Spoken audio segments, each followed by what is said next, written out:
but I wasn't stupid enough not to fucking know what it really came behind. Right. You Right. know. Right. Now, I mean, we couldn't do this without asking because it's infamous about the incident with Arn Anderson in Europe. You know, he's had his say in it, you know, in newsletters and the whatnot.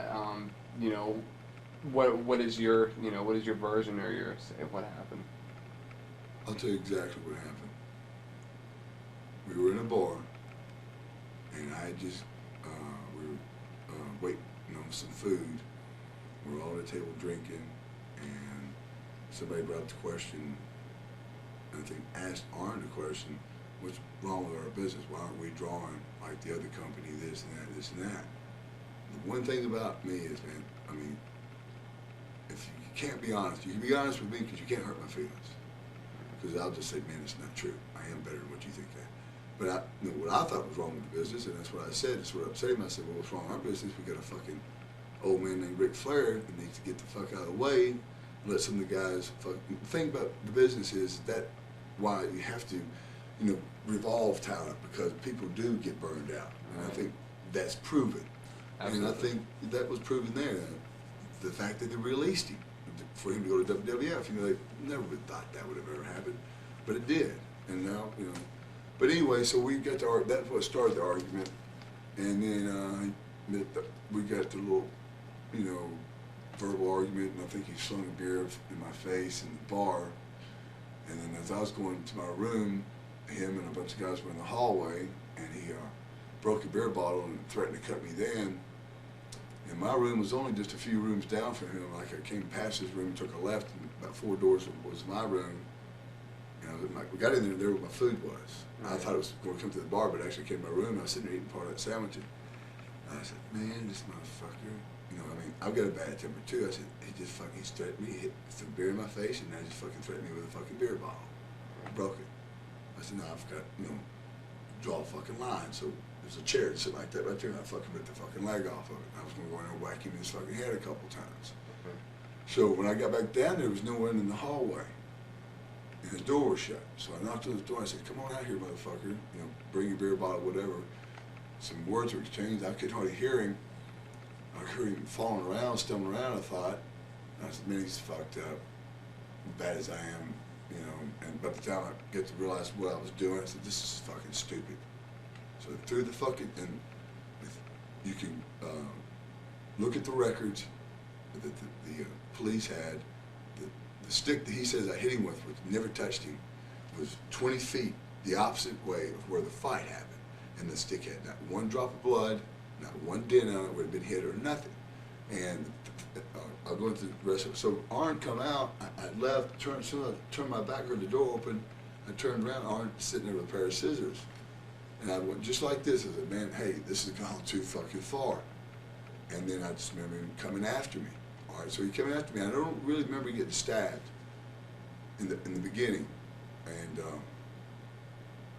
we were in some 2 doors in a corridor, and he backed me up there, and I had nowhere to fucking run. And when he came into me, he got close to me. When he did, I think I hit him one time, and he fell down like at my feet.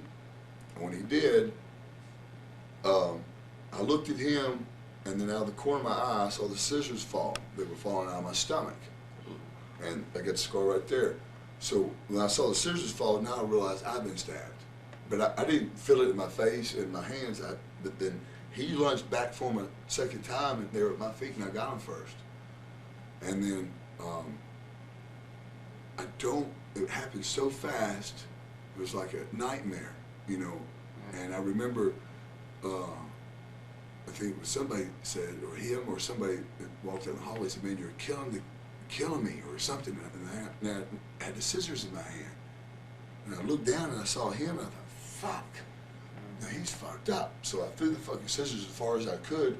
I bent over to actually try to pick him up to haul him, you know, to the fucking front desk to call the ambulance. When I did, blood came gushing out of my stomach. And now I realized I've been stabbed, so I'm scared to fucking death. I had all white on. So I run down the fucking hallway, and then the rest is rest. These are some other things that people don't know. You know, we were supposed to have been flown on different flights back, put in different hotels. When I was in the hotel room, when I was in the hospital, the police, or whatever you call the law enforcement over there, they came into my room trying to get me to press charges against him.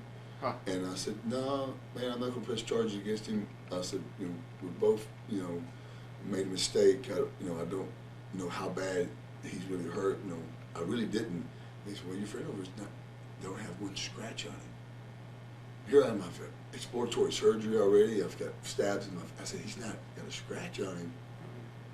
And I thought, maybe, like I said, that it happened so fast, I really don't remember it happening. Yeah. And I thought, this motherfucker. So I was going to press charges on him. Yeah. And then that night, a nurse came over into my room and said, man, your friend is really messed up. And then I knew the police were lying. Yeah. So I dropped the charges. All right, now we get to go home. I thought I'm in the hotel by myself. I go to, Arn leaves his boots at the hospital, so I took them with me to get them to him down the road somewhere. Yeah. I found out he was at the same hotel that I was at, so I just left him at the front desk, and we said, would you give these to Arn Anderson? So I went to a machine to get me a drink, cold drink, Coke or something. As I was coming back through, Joey Maggs was there. Joey Maggs was picking up the boots. I said, man, is Arn okay? He goes, no, man, he's messed up. I said, man, tell him I'm sorry. With all the people in the world, Arn was the last person I wouldn't want to do that to anybody unless I had to. But I did not want, he would have been the last person in the world that because he had only been good to me as a person. I don't know what he might have said ever behind my back, face to face. He was always a gentleman, and I can only assume that he was like that at all times or felt like that. So I said, well, what does Arn say? And Joey said, Arn says he was so fucked up he can't remember anything. Wow. And so that's, the true story. All right. If Joey Maggs says that's not, then he's a fucking liar. Because I remember those words exactly. I mean, we both were pretty messed up, to the point that it got like that. Everybody knows I'm not a drinker. I don't drink much. It didn't take a lot of alcohol to get me into the state of insomnia or whatever, where you can't remember. All right. But that's pretty much how it happened. Were you told it's a you or him as far as you leaving and him staying, or him staying? And No, leaving? what it was they, from what I understood, Eric Bischoff said that he had a lot of guys threatening him to quit if I was brought back and this and that, and